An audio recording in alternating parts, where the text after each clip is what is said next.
the camera answer to. There's Metallica. That's you got the camera answer. James Hetfield, Kirk Hammett, Rob Trujillo, and Lars Ulrich. Thank you, guys. All right, then. Okay, so who's got a question? Please. Oh, come on. We've spent $20,000 here. Who's got a question? Go ahead. You got to go to the mic.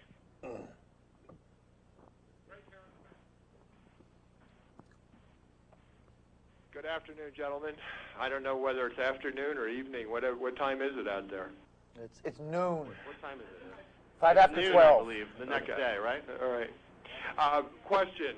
How did you decide, this will be for anybody that, in the band that wishes to answer it, how did you decide on entering into a documentary with Sanofsky, etc.? Well, I feel that we had known their previous documentary work with Brother's Keeper and Paradise Lost. The idea was to do some kind of infomercial advertising our new album and the making of the record, and then some pretty huge things in our lives started happening, and they were captured on film, and we continued to just keep filming, and it started happening as natural, I think, as the record did, and the project became more and more important, I think, is especially the inner stuff that we were starting to discover about ourselves. So I'm really glad that moment in our careers is, and as people, is captured on film. How did you go about securing the services of Mr. Towle for this sort of therapeutic infusion? Peter and Cliff, our managers at Q Prime in New York, had worked with one of the other bands that they managed, had been working with him, and they had a relationship. In January of 2001, when we sat down in San Francisco with Jason Newsted, when it was pretty evident that he was going to tell us at this meeting that he was had enough and that he was leaving Metallica, it was suggested to us by Peter and Cliff that that Phil come and maybe deal with whatever would happen that afternoon, and he did, and we really connected with him, and we sort of wanted to continue that process. I mean, obviously, at the time when we started with him, we had no idea what the next year of our lives would look like, but there was definitely a connection with him at that first meeting, and it just continued. Lars, you're known for this Napster issue, and in the film, there's a cartoon where it says, Napster bad, money good. Would you comment on your thoughts about that part of the film?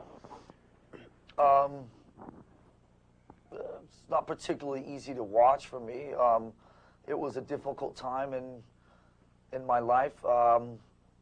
It was an odd 3 months, one that I still am not really quite sure happened. Still think it might all just have been a bad dream.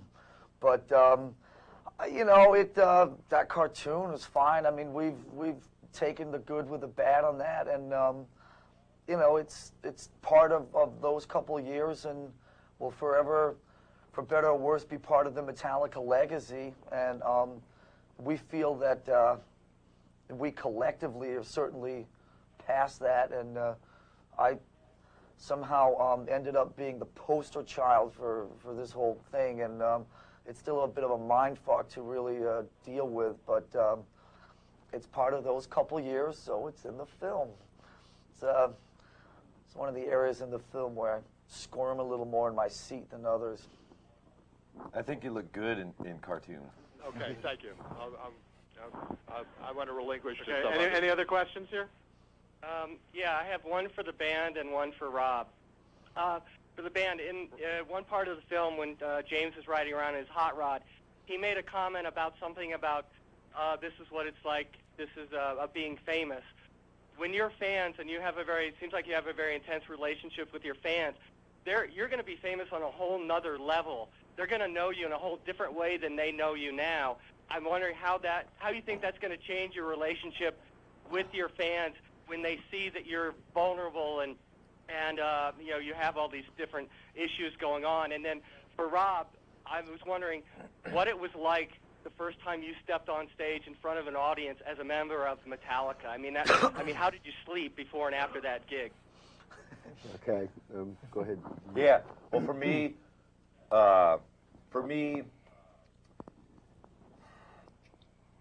connecting with people has never been easy for me, and now I realize that the more I do, the more they know the real me, so the easier it is to be me. And I think the more that people know about me and my struggles, the easier it will be to connect with people. I've put myself out there, and if they choose to, you know, whatever, stomp on my heart or to embrace it, that is up to them. But I have done my part in letting people know how I am and what weaknesses and what struggles I have. I also feel that this film shows a part of Metallica that's just really just intimate and honest, and it shows a part of the band that, you know, you don't really see a lot with other public bands. I mean, this is a window into our private life and how we interact, and it's all just very natural and honest. And you know, what the people will see when they see this film is basically how we really are off stage. You know, out of the studio, in the studio, whatever. It shows a real human side of Metallica that isn't really brought to light. As far as the question you asked for me, I tell you, from the moment I joined Metallica, just got really intense. The hardest working band ever, for sure. My first gig was at San Quentin State Penitentiary with no rehearsals. My second gig the following day was MTV Icon, which was for millions of viewers all around the world, playing a Metallica medley of classics that we maybe rehearsed 20 minutes, 15 minutes. My third gig was in front of 60,000 people, football stadium or somewhere, soccer stadium in Europe. So I tell you, it's pretty intense. For me, I'm more like the boy in the bubble. I've got blinders on, and I'm just moving straight forward and hitting as hard as I can. You just mentioned during the time that the film was being made, you were going through a personal transformation, but also during that time there were significant world transformations going on, mainly 9/11, the invasion of Afghanistan and Iraq, which were not even discussed in the film. And I wanted to know, was that a conscious decision not to get into bigger issues, or were those just issues that you weren't dealing with at the time? I feel we were dealing with them in our own ways. There was some material written that kind of hinted at it as well that didn't make it onto St. Anger. But I vividly remember that morning. I had come out of rehab and was struggling with reintroducing myself to the outside world, coming out of that cocoon. And I remember that morning talking to my sponsor and telling him about what struggles I was going through that morning. And he said, "James, you know what's going on in the world right now? Some airplanes have gone into the World Trade Center." And instantly my little problems went away. And so in a way, I think some of that stuff helped us, forget about our selfish struggles in a way, and it became more global in a way. So I think it helped me at least. But I can just say that there was no conscious decision made to omit any of that stuff from the film. I mean, in some way there were some, I think, interesting correlations, and like James was just talking about, the morning of September 11th was the first day that we were supposed to get back together again and meet up with James after he went away for 3 or 4 months. And so James called up the night before to me and said that he wasn't coming, and then he didn't feel that he was ready to see the rest of the band yet and to meet and to talk. And so me and Kirk and Bob Rock and Phil were sitting in a hotel room the next day dealing with our own internal little minute fucking horse shit, while over on the TV over in the corner fucking all that stuff was going down, and it was surreal. But there were no conscious efforts to sort of keep any events or anything out of the timeline of the film. It just became, you got to remember that Joe and Bruce shot 1,200 hours of film for this project, and you've seen 2 hours and 10 minutes. So there's quite a bit of it left somewhere on a cutting floor or being prepared for the 14 DVDs that are coming out at some point in the next few years. I just have to say that, commenting on September 11th, that day, for me, it personally felt like it was the end of the world. It felt like the world was falling apart around me, and my inner world was falling apart around me, and it was a pretty scary time. And yeah, it's just it was really a really difficult day to get through for all of us, I feel, on all our different levels.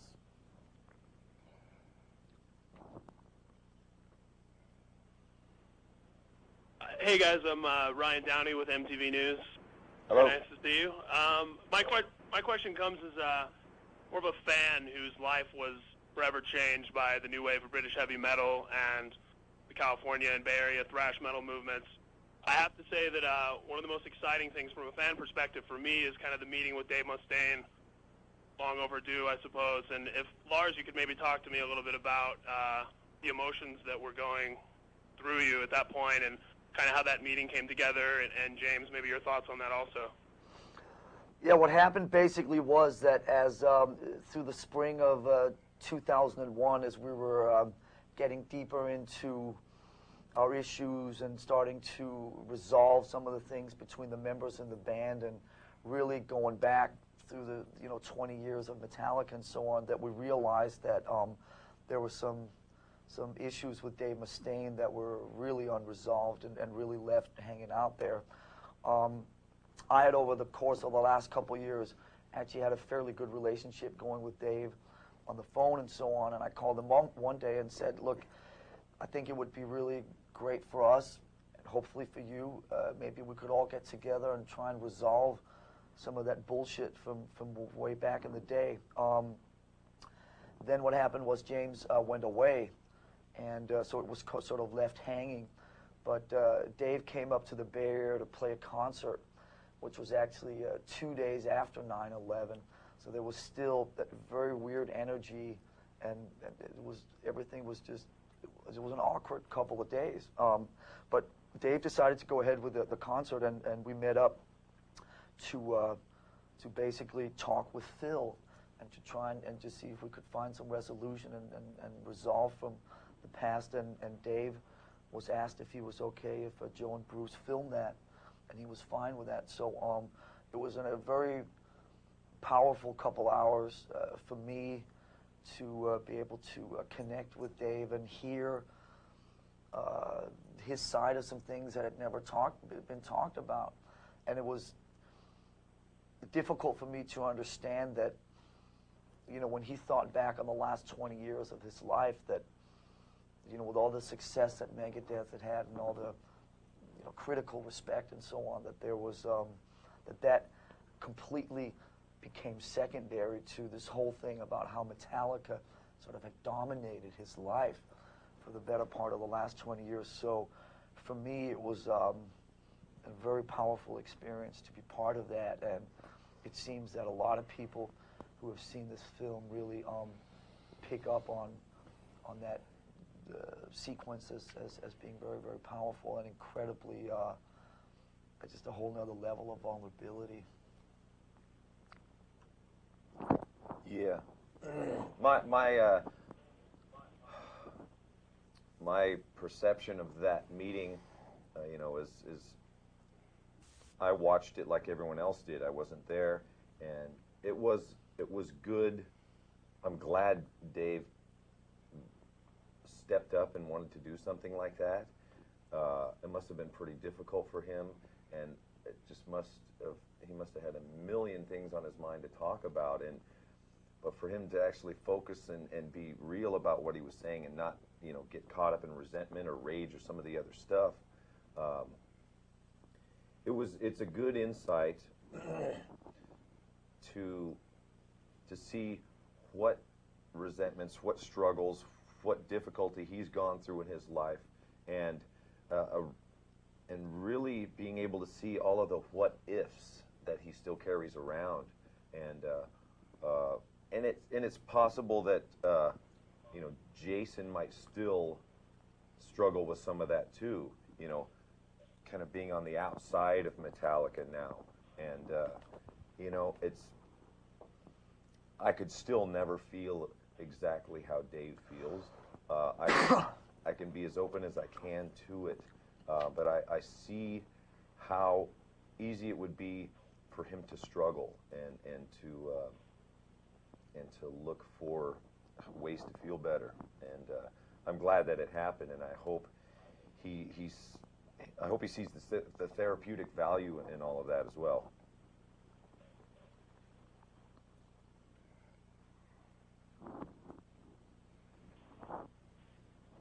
I'm wondering, with watching everything that you've gone through, kind of through a screen, and just looking back on everything, if you guys have maybe reevaluated the way you look at Napster and maybe even apologized to Sean Fanning for any of that. Apologize. It's Sean for you. I haven't seen Sean Fanning since the MTV Awards back in the day there 3 years ago. So his phone was busy every time I tried to call him. But like I said before, it's kind of part of the past as far as I'm concerned. I'm very proud of the fact that we stood up for what we believed and believe in. Metallica has always, I think, we've been very, sort of protective of ourselves and Metallica, and whenever anybody fucked with our shit, we sort of stood up for that and tried to protect it. And at the time, you gotta understand sort of what it was that happened with this whole thing, with all of a sudden, like, this song that we were still working on in the studio was being played on like 30 radio stations across America. It was like, how did that come about? A company called Napster, okay? Well, let's go and fuck with them back, and then it sort of went from there. So I'm very proud of the fact that, 18, 19 years into Metallica, we still continue to stand up for the principles that we always believed in. I would like to say that at least for myself, we were somewhat blindsided about what we got into, but to me, that's always been the purity of this band, and I think that people have a tendency to kind of forget about that a little bit, that when you become very successful and you sell lots of records and all this type of stuff, that everything you do ends up being the result of behind the closed doors meetings and all this stuff with marketing people and managers and lawyers and advisors and whatever the fuck. And it was literally like, the whole thing went down in 15 seconds on a phone call. It's like, huh? I Disappear's being played on the radio? What the fuck is that? It's a company called Napster. Let's put an end to that. And then we sort of just jumped. like we always do, and I think Metallica has always just jumped, and we've never been too fucking concerned about where we landed.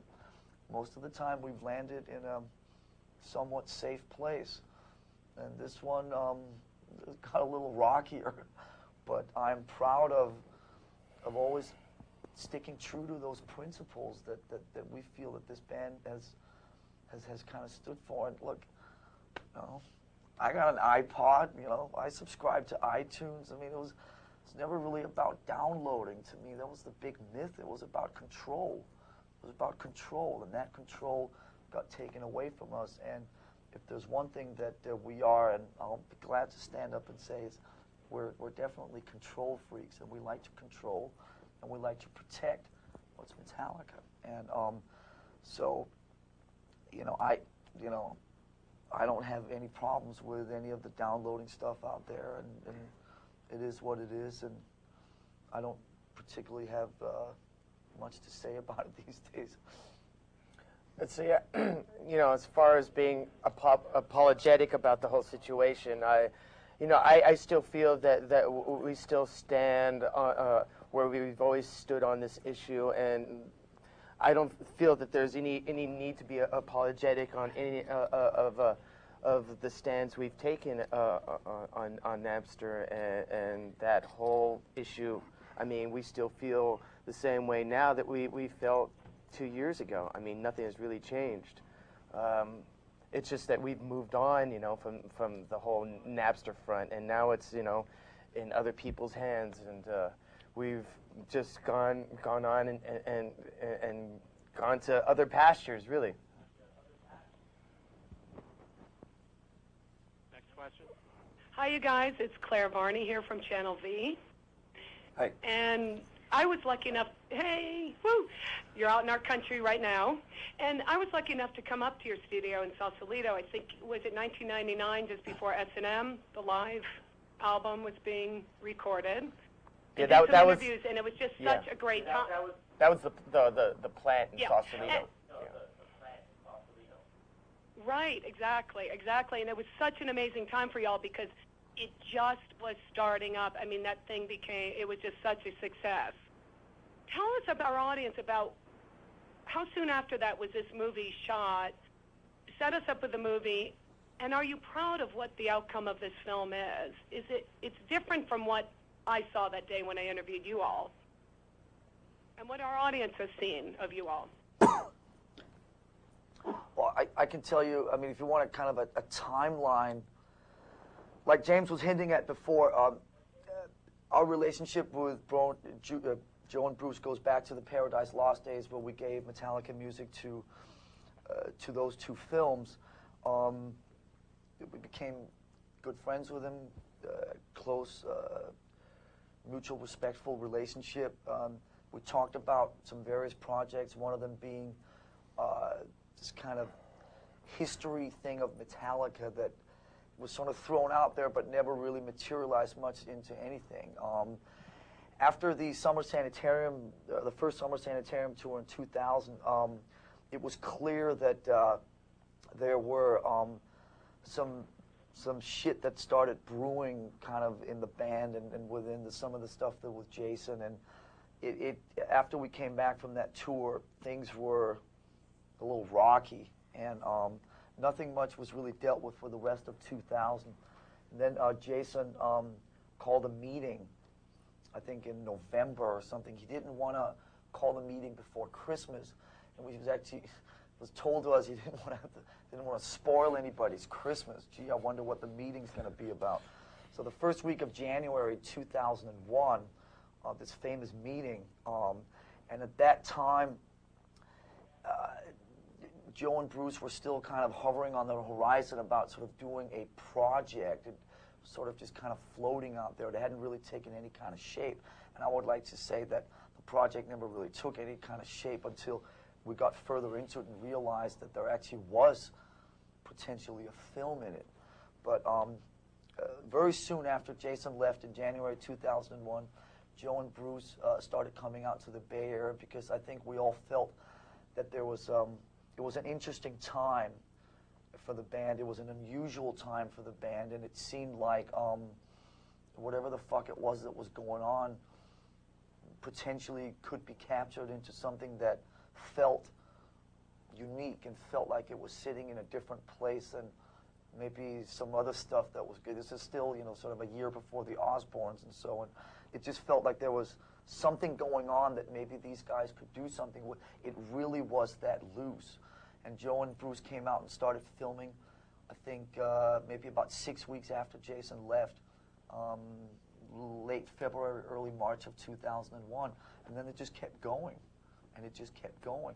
And it just kept going. And as all these things in our lives unfolded, they just kept filming away. And at some point, somebody somewhere said, maybe there's a movie in there. It was probably either Joe or Bruce. And you've just seen that in the last couple of days. And I think you asked if we were proud. I'm so fucking proud of this film. And I'm so happy about the way that it's being received and that people feel, a lot of what people are saying that we get back is people feel closer to us.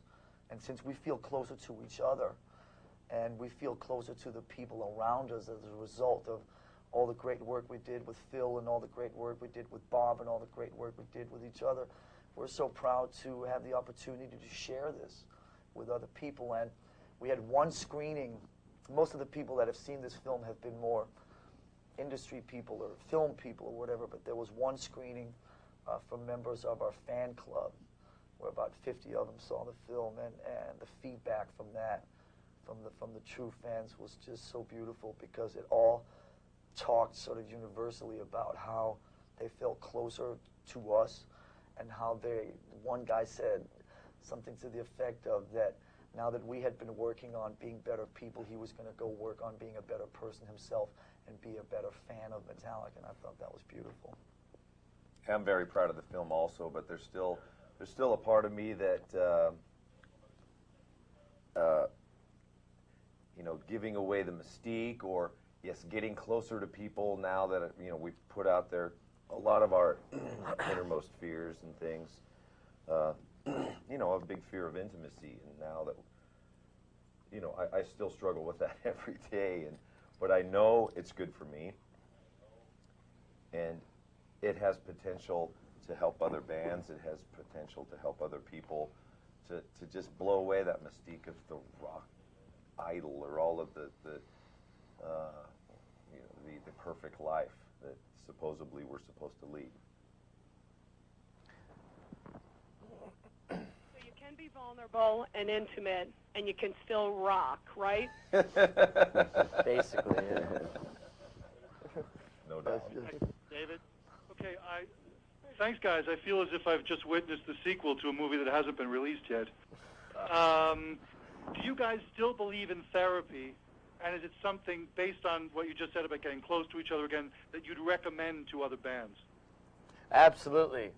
In fact, you know, the Beatles would have probably still been together if they would have taken the same approach we would have taken. I don't know, you know. We might have had some great bands still together and with us now if they would have taken our approach. But, you know, hopefully this can be a guideline to, you know, other bands. I mean, like James is saying, you know, maybe there are bands out there who are experiencing the same things that we did, and maybe this movie will give them some sort of direction and help them. And, you know, I hope that does happen, because being in a band can be really, really, really great, but it can also be very, very difficult and challenging to a person and the people around the band. And so hopefully, you know, some people get some insight toward how they can, you know, apply what we went through to their own problems and challenges, and maybe come out of it, you know, with some sort of positive direction. I think there's a lot of newer bands that already embrace that style of communication, and maybe we're somewhat of a product of the 80s, kind of, you know, a little bit closed in or selfish-like, and maybe we're just now rediscovering how it is to be open with each other, to be friends with each other. You know, so for us it's fairly cathartic, and for others it might just be that's how it is in life.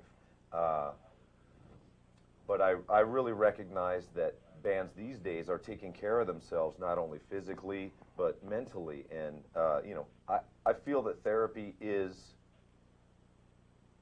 a safe place for people who don't know how to communicate. That's really what it is. But I think a lot of bands and people growing up nowadays have a lot easier time communicating. James, making documentary films is a rather precarious endeavor financially. Did the band chip in to help make this film financially? Yeah, we chipped in everything we had. Yes. Well, you know, we never knew what this was going to be. It was a making of record, and then it grew and grew and grew, and the more film we were using, the more expensive it got, and it became a little more scary, and the more we had to really believe in what we were doing and making sure that it was from the heart and it was the right thing to do. Because, a lot of Metallica's life savings were going into that, and we know we made the right decision. Actually, that was a prerequisite for me joining the band. The band said, Robert, you've got to finance this documentary. You got to take all that money out of your savings and pay for this. Thanks, buddy.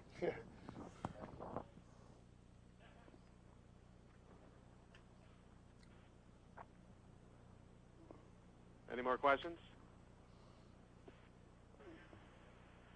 I have a question. I have a question for you. Is Bob and Phil there? They are. Hi. Hey. They are here. Hi, Bob. Hi, Hi, Bruce. Phil. Hi, Joe. Hey, James. Big hugs. I wanted to say real quick, guys, thank you very much for a gift I feel that I received today and your willingness to share yourselves. Never heard much about Metallica. When my kids play your music, I tell them to turn it down. And today, after watching you, I now want to go buy your album and have very much an appreciation for what you do. I wanted to ask you, you mentioned that you own the documentary. What do you plan to do with it, and will the rest of the world get a chance to see it? Yeah, I mean, we plan on sharing it with whoever's interested in sharing it with us. We've really tried to stay as much out of that whole thing as possible, also to kind of feel that there was not almost like a kind of almost like a conflict of interest or something, that the people paying for the movie were sort of the subjects. We've really let Bruce and Joe really run with this thing, and we really tried to stay the fuck out of the way as much as possible. We ended up in a situation about a year ago, and maybe there's a few people in the room that are going to squirm what I'm about to say, but I think it's important that it is said, is that this was being paid for by a record company, and because that's sort of the nature of how a lot of this stuff works. And they felt that the movie should be used as a promotional tool for the St. Anger record when it came out 9 months ago. And we felt that it should not be used as a promotional tool because there was so much more there, that this was not some making of, or this had potential to just go to a place that maybe in our selfish way, or the way Bruce and Joe looked at it, a place that very few films about rock and roll bands have gone. So we became very protective of the material and of the potential film. And in order for us to go back to what we were talking about before about with Napster and all that we felt that the only way we could control it was to basically buy it back from our record company. So we wrote the record company a check, and so then we could at least control it. And we haven't really done much in terms of control stuff since then, other than just try and not interfere in what Joe and Bruce have been doing with the creative direction of the film and so on. But now we plan on seeing if there's anybody out there that's interested in releasing this theatrically. And from the reports that have come through on the cell phone in the last couple of days, it sounds like there are a few people that are hot and bothered. So we look forward to sharing this film with people in movie theaters in America, hopefully, and the rest of the world, hopefully at some point during the summer months is kind of our idea. And we really feel strongly that this is the kind of film that should be seen in a theatrical environment. And then there's probably a couple DVDs in there at some point later in the next few years of some of the 1,100 hours of film that's still laying on a floor somewhere. And it should be shared with as many people as possible because of what you said first. That is a direct result of you seeing the movie and maybe connecting a little more with the next generation and bonding with things instead of separating. And yes, you don't need to blow your ears out, so turn it down a little bit. But I'm glad you shared that with us also, because the generational gap is a lot of what I experienced growing up, and I'm glad that that's connected you two in a little more of a way.